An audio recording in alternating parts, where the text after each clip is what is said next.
আমরা জিলহজের প্রথম দশকের তাৎপর্য এবং গুরুত্ব সম্পর্কে জানি না বললেই চলে। এই কথাগুলো বারবার বলা দরকার।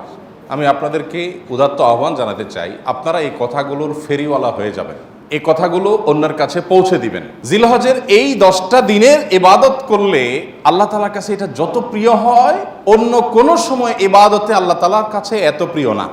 আল্লাহর কাছে এই দশকের ইবাদত অন্য দশকের বা অন্য যে কোনো সময়ের ইবাদতের চেয়ে বেশি গুরুত্বপূর্ণ। আল্লাহ বেশি খুশি হন এই সময় ইবাদত করলে বান্দা। সাহাবীরা জিজ্ঞাসা করলেন, ওয়ালাল জিহাদু ফি সাবিলিল্লাহ, হে আল্লাহ রাসূল, অন্য সময় কেউ আল্লাহর রাহে জিহাদ করলো, জিহাদ করলো মানে জীবন দান করার জন্য প্রস্তুতি নিল, সে ওইটা আল্লাহকে সমর্পণ করে দিল গোটা জীবনটাই, তার মর্যাদাও কি এই সময় ইবাদতের চাইতে বেশি না? তখন নবী সাল্লাল্লাহু আলাইহি ওয়াসাল্লাম বললেন, না, ওয়ালাল জিহাদু ফি সাবিলিল্লাহ, অন্য সময় জিহাদ করলেও এই সময় ইবাদতের সমান হয় না। তবে যদি অন্য সময় কেউ জিহাদে যে তার জীবন তার সম্পদ যা নিয়ে গেছে সব বিলীন করে উৎসর্গ করে দেয় আল্লাহকে খুশি করার জন্য, তার মর্যাদা সবকিছুর ঊর্ধ্বে, সেই মুজাহিদের কথা ভিন্ন। বাকি সাধারণ জিহাদের চাইতেও এই দশকের ইবাদতের মর্যাদা আল্লাহর কাছে অনেক বেশি। ভাইরা আমার, আমি খুব আকুতি করি সব জায়গায় সব সময় যে এই দশকের ইবাদত আমরা সাবকন্টিনেন্টের মানুষ আমরা জানি না। আমাদের মানুষকে জানাতে হবে, জানাবার জন্য কিছু কাজ করতে হবে। সাহাবীদের কেউ কেউ এই দশক শুরু হলে এই দশকের 10টা স্পেশাল আমল আছে, এই আমলগুলো করবার জন্য কেউ কেউ বাজারে চলে যেতেন, উদ্দেশ্য অন্যদেরকে জানানো। তো সেই দশকের আমলগুলো আমরা করবো তো ইনশাআল্লাহ। আমি সংক্ষেপে বলছি আমলগুলো কি কি। নাম্বার 1, আল্লাহকে বেশি বেশি স্মরণ করা, জিকির করা। আল্লাহ সুবহানাহু ওয়া তাআলা কোরআনে কারিমে বলেছেন, উযকুরুল্লাহ ফি আইয়ামিন মা'দুদাত, নির্দিষ্ট দিনগুলোতে তোমরা আল্লাহর জিকির করো, বেশি বেশি স্মরণ করো, আল্লাহর স্মরণটা বেশি বেশি হবে। এখন স্মার্টফোন, এটার এঙ্গেজমেন্ট আমাদেরকে আল্লাহর স্মরণ তো পরের কথা, দুনিয়ার অন্য কোনো কিছু স্মরণ করতে দেয় না। এজন্য এটা নিয়ন্ত্রণ করা ছাড়া মানুষ কখনো মুত্তাকি হওয়ার কোনো সুযোগ নাই। নেক্সট সূরাতে শয়তান আসে যে আমি তো ওয়াজ শুনি মোবাইলে, নেক্সট সূরাতে শয়তান আসে আমি তো কোরআন তেলাওয়াত শুনি। আরে ভাই, ওয়াজ শুনেন আর কোরআন তেলাওয়াত শুনেন, প্রত্যেকটা জিনিসের একটা লিমিটেশন আছে। ফরজ নামাজ চলে যাচ্ছে, আপনি মোবাইলে কোরআন তেলাওয়াত শুনতেছেন, সওয়াব হবে না গুনাহ হবে? আপনি ওয়াজ শোনার নাম দিয়া আজে বাজে জিনিসও দেখছেন, চান্সে এসে যাচ্ছে চোখের সামনে, ক্লিক করে দেখে ফেলছেন, তাহলে আপনার জন্য এই মোবাইল টিপাই জায়েজ নাই, কারণ আপনি নিয়ন্ত্রণ করতে পারেন না। ভাইরা আমার, এই দশকে আল্লাহর স্মরণ যেন হয়, সেজন্য অন্য সময়ের মতো বিশেষভাবে স্মার্টফোনের নিয়ন্ত্রণ খুব বেশি জরুরি, খুব বেশি জরুরি। আল্লাহ আমাদেরকে তৌফিক দান করুন। আল্লাহর স্মরণ কিভাবে করবেন? যত প্রকার জিকির আছে সেগুলো করবেন, কোরআন তেলাওয়াত, সকাল সন্ধ্যার জিকির, উঠতে বসতে জিকির, দোয়া, সেগুলো পড়বেন বেশি বেশি। আর স্পেশালি বিশেষভাবে একাকী বসে চিন্তা করবেন, আল্লাহ তাআলা আমাকে সৃষ্টি করেছেন, কত মানুষ আছে যা আমার মতো নেয়ামত পান নাই, আল্লাহ তাআলা আমাদেরকে কত নেয়ামত দিয়ে রেখেছেন। সেদিন এক ভদ্রলোকের একটা প্রশিক্ষণে অংশগ্রহণ করেছে, উনি প্রশিক্ষণ দিতে গিয়ে একটা কথা বললেন যে ভাই, আমাদের সাথে শিম্পাঞ্জির মিল 99.9 কত পার্সেন্ট যেন উনি বললেন, অর্থাৎ 100-র কাছাকাছি, সামান্য একটু বেশ কম হওয়ার কারণে ও শিম্পাঞ্জি হয়েছে, আমি মানুষ হয়েছি। আল্লাহ তাআলা সৃষ্টি করছেন যে সব কিছুতে প্রায় কাছাকাছি, একটু পার্থক্য, এই জন্য আমি মানুষ হয়েছি আর সো ওইটা হয়েছে। এই যে পার্থক্যটুকু, এই সামান্য পার্থক্যটুকু যদি একটু হেরফের হয়ে যায়, মানে 0.1% বা তারও অর্ধেকও যদি হেরফের হয়, তখন একটা মানুষ বিকলাঙ্গ হয়ে, প্রতিবন্ধী হয়ে জন্ম নেয়। সবই ঠিক আছে, শুধু ওইটুকু একটু বেশ কম। আল্লাহ তাআলা কত পারফেকশন এনেছেন আমার মধ্যে, কত পারফেক্ট আমাকে বানিয়েছেন। আল্লাহর নেয়ামত নিয়ে চিন্তা ভাবনা করে, এটা আল্লাহ স্মরণের অংশ। সেদিন এক ডক্টরের কাছে গেলাম, প্রফেসর, সিনিয়র মানুষ, তিনি দীর্ঘ সময় আমাকে বোঝাতে লাগলেন বিভিন্ন বিষয়, আল্লাহ কিভাবে আমাদেরকে সৃষ্টি করেছেন।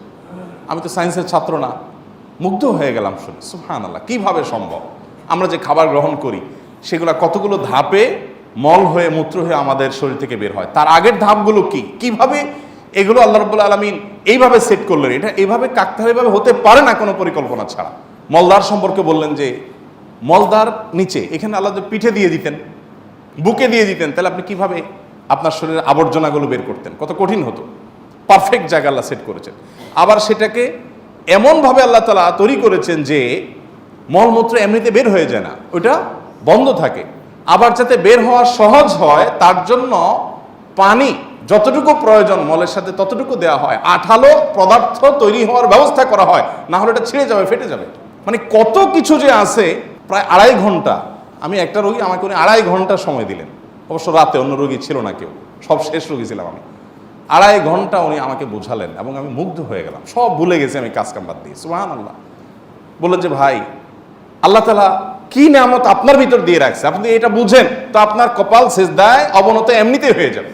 তো আল্লাহর স্মরণের অংশ হিসাবে এগুলো, যে আল্লাহর কুদরত নিয়ে চিন্তা করা। আর সব বাদ দেন, আল্লাহ আমাকে হাত পা সুস্থ রেখেছেন, কত মানুষ অসুস্থ। সাধারণ নেকামলগুলো বেশি বেশি করবেন। সাধারণ নেকামল যেমন কোরআন তেলাওয়াত করা, দান সাদাকা করা, নফল রোজা রাখা, তাসবিহ তিলাওয়াত করা, ভালো কথা বলা, সৎ কাজের আদেশ দেওয়া, অসৎ কাজ থেকে বাধা প্রদান করা, এই রুটিন ভালো কাজগুলো, নর্মাল ভালো কাজগুলো পরিমাণে বেশি বেশি বেশি বেশি করতে থাকবে। 3 নম্বর আমল হলো গুনাহের কাজ এই 10 দিন অন্তত অন্য সময়ের চাইতে একটু হলেও কমাবার চেষ্টা করবেন, গুনাহের লাগামটা ধরার চেষ্টা করবেন। কারণ এই দশক মর্যাদার দশক, এই দশক আমলের দশক। অতএব এই টাইমে গুনাহ করলে অন্য টাইমে গুনাহের চাইতে বেশি ভয়াবহ হবে, এটা কমাবেন। 4 নম্বর আমল হলো যাদের হজের সামর্থ্য আছে তারা হজ করবেন। 5 নম্বর আমল হলো যাদের কোরবানি করার সামর্থ্য আছে তারা কোরবানি করবেন। 6 নম্বর আমল হলো যারা কোরবানি করার নিয়ত করেছেন জিলহজের চাঁদ ওঠার আগে আগে চুল, নখ, গোপ, অবাঞ্ছিত লোম ইত্যাদি কেটে ফ্রেশ হয়ে এই 10 দিন আর সেগুলো কাটবেন না। এটা করবেন হলো কোরবানির পরে। তাহলে জিলহজের চাঁদ ওঠার সম্ভাবনা সোমবার সন্ধ্যায়, সোমবার দিনের বেলার মধ্যে এগুলো সব ফ্রেশ করে আপনি অপেক্ষা করবেন কিসের জন্য? কোরবানির জন্য। এই 10 দিন পর্যন্ত আর নখ কাটবেন না, চুল, গোপ কোনো কিছু কাটবেন না। এটা কোরবানি যিনি করবেন তিনি করবেন। যদিও কোনো কোনো বর্ণনার আলোকে বোঝা যায় যারা কোরবানি করবেন না তারাও যদি এটা করেন তাদেরকে আল্লাহ তাআলা আজর দান করবেন। 7 নম্বর আমল হলো তাকবীর, তাহমিদ, তাহলিল বেশি বেশি পড়া। ফাকফিরু ফিহিন্না মিনাত তাকবীরি ওয়াত তাহমিদি ওয়াত তাহলিল। নবী সাল্লাল্লাহু আলাইহি সাল্লাম বলেছেন এই দশক যখন শুরু হবে তখন তোমরা বেশি বেশি তাকবীর বলবে, মানে আল্লাহু আকবার বলবে, বেশি বেশি তাহলিল বলবে, বেশি বেশি তাহমিদ বলবে, লা ইলাহা ইল্লাল্লাহ বলবে, আলহামদুলিল্লাহ বলবে। এই জন্য এই 10 দিন পুরো সময় জুড়ে এটা করবেন। ওই যে বলছিলাম শুরুতে সাহাবীর কথা, একজন সাহাবী এই দশক শুরু হলে বাজারে যেতেন শুধু কি জন্য? এই আমলটা করার জন্য। বাজারে যেয়ে সবাই বাজার কেনাকাটায় ব্যস্ত, উনি যাই উচ্চস্বরে বলতেন আল্লাহু আকবার, আল্লাহু আকবার, লা ইলাহা ইল্লাল্লাহু, আল্লাহু আকবার, আল্লাহু আকবার, ওয়ালিল্লাহিল হামদ। এর উনি বাজারে গিয়ে বলতেন। উদ্দেশ্য কি? অন্যদের যাতে স্মরণ। এখন আপনি ভূমিপল্লীতে কয়েকটা দোকান আছে অথবা চিটাগাংয়ে বাজার আছে, আপনি বাজারে যায়া সবাই কেনাকাটায় খুব সিরিয়াস মুডে আছে, আপনি যাই যদি সেখানে জোরে জোরে বলেন আল্লাহু আকবার, আল্লাহু আকবার, লা ইলাহা ইল্লাল্লাহু, আল্লাহু আকবার, আল্লাহু আকবার, ওয়ালিল্লাহিল হামদ, কি হবে দৃশ্যটা বলেন তো? এটা আপনি যদি বলেন সবার মধ্যে, অনেক লোক বাজারে, মাঝ বাজারে জমজমাট, আপনি যা জোরে জোরে এটা বললেন, কি করবে সবাই? সবাই তাকায় বলবে ব্যাপার কি, সমস্যা আছে নি, কোনো অসুস্থতা আছে কিনা বেচারা। এটা না বলবে ওই যে সবাই যে অসুস্থ, সবার যে ইমানের রোগ, তাকওয়ার রোগ, এই জন্য সুস্থ মানুষকে কি মনে হয়? অসুস্থ মনে হয়। কারণ এটা তো দেখতে অভ্যস্ত না সে। আমি এই জন্য বলি ভাই, এই সুন্নতটা ওই সাহাবীর সুন্নতটা জিন্দার নিয়তে একটু দোকানে যায়, যা সবাই চা খাচ্ছে একটু একটু চিৎকার করে বলার দরকার, একটু জোরে বলেন যাতে তারা শুনে। যদি দেখেন যে তারা অন্যভাবে তাকাচ্ছে, বুঝতেছে না, পিঠে হাত দিয়ে সুন্দর করে একটা মুচকি হাসি দিয়ে বলেন ভাই এই দশকে বেশি বেশি তাকবীর পড়তে হয় তো এই জন্য আমি একটু জোরে বললাম যাতে আপনার স্মরণ হয়। দেখবেন সেখান থেকে অনেকের বিবেক খুলে গেছে, উনি পড়বে ইনশাআল্লাহ। চেষ্টা করা যাবে তো ইনশাআল্লাহ। তাহলে তাকবীর, তাহমিদ, তাহলিল জোরে পড়বেন। আমি প্রতি বছর আপনাদেরকে এই কথা শুনাই, এবছরও বলি। সেটা হলো মিডল ইস্টের বিভিন্ন দেশে দেখা যায়, বিশেষ করে সৌদি আরবে, সামাজিক সৌন্দর্য। বিভিন্ন গলিতে যখন ঢুকবেন জিলহজের এই 10 দিন আপনি দেখবেন তাদের গেইটের ওখানে ছোট্ট একটা ওই যে ব্লুটুথ ডিভাইস লাগানো আছে, এখানে সারাক্ষণ তাকবীর সমুদ্র কণ্ঠে চলছে, আল্লাহু আকবার, আল্লাহু আকবার, লা ইলাহা ইল্লাল্লাহু, আল্লাহু আকবার, আল্লাহু আকবার, লিল্লাহিল হামদ। অথবা অন্য তাকবীর চলছে, আল্লাহু আকবার কাবীরা ওয়ালহামদুলিল্লাহি কাসীরা ওয়া সুবহানাল্লাহি ওয়া বিহামদিহি বুকরাতাও ওয়া আসীলা। সব জায়গায় দোকানে যাবেন, মার্কেটে যাবেন, এখন আস্তে আস্তে সৌদি আরব থেকে এগুলো হারিয়ে যাচ্ছে, দুঃখজনক, কিন্তু ছিল এগুলো। এবং এখনও অনেক জায়গায় আছে যে দোকানদার ওই মৃদু কণ্ঠে এটা চালায় রাখছেন। আর আমাদের ঈদুল আজহা আসছে, এখন জাগানাকা গানের চোটে আপনি হাঁটতে পারবেন না কোথাও। গরুর বাজার, ছাগলের হাট, গান চলে। এখানে আমি যখন ভূমিপল্লী ছিলাম, এইখানে যে বাজার হয়, আমি যাই থামাইছি 2 দিন, যাই সেখানে কমিটির লোকদেরকে ধরলাম, ভাই ঈদুল আজহা একটা ধর্মীয় দিবস, কাজটা ধর্মীয়, আর সেখানে আপনি জাগানাকা গান লাগায়া গরু বেচতেছেন, ছাগল বেচতেছেন।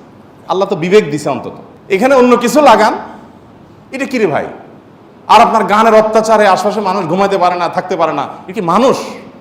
এ কোনো মনুষ্যত্ব তো থাকার কথা না। 2বার আমি গেছি শরীরে, এবং যা তাদেরকে অনুরোধ করে হাতে পায়ে ধরে বুঝায় থামাইছে। সারা বাংলাদেশে এই চিত্র, আপনি কয় জায়গায় যাবেন যে জাকানাকা গান চলছে, চলার কথা তাকবীর তাহমিদ তাহলিল। তো আমরা চেষ্টা করবো তো ইনশাল্লাহ তাকবীর তাহমিদ তাহলিল করার, বাচ্চাদেরকে শিখিয়ে দিব। আর আরাফাতের দিন সকাল থেকে, জিলহজের 9 তারিখ ফজর থেকে নিয়ে 13 তারিখ আসর পর্যন্ত প্রত্যেক নামাজের পরে একবার করে তাকবীরে তাশরিকটা বিশেষভাবে পড়তে হবে, নারী পুরুষ সবাই। আর 9 নম্বর আমল হলো আরাফাত দিনে রোজা রাখবেন। আরাফাত দিনে রোজা রাখলে কি লাভ হবে? 1 বছর আগের আর 1 বছর পরের অগ্রিম, পরের বছর যদি বাঁচেন সেটারও ছোটোখাটো গুনাহগুলো আল্লাহ তাআলা মাফ করে দিবেন। আর 10 নম্বর আমল হলো ঈদুল আজহার সকল সুন্নতগুলো আদায় করবেন। চেষ্টা করবো তো আমরা ইনশাআল্লাহ। আল্লাহ আমাদের সবাইকে আমলের তৌফিক দান করুন।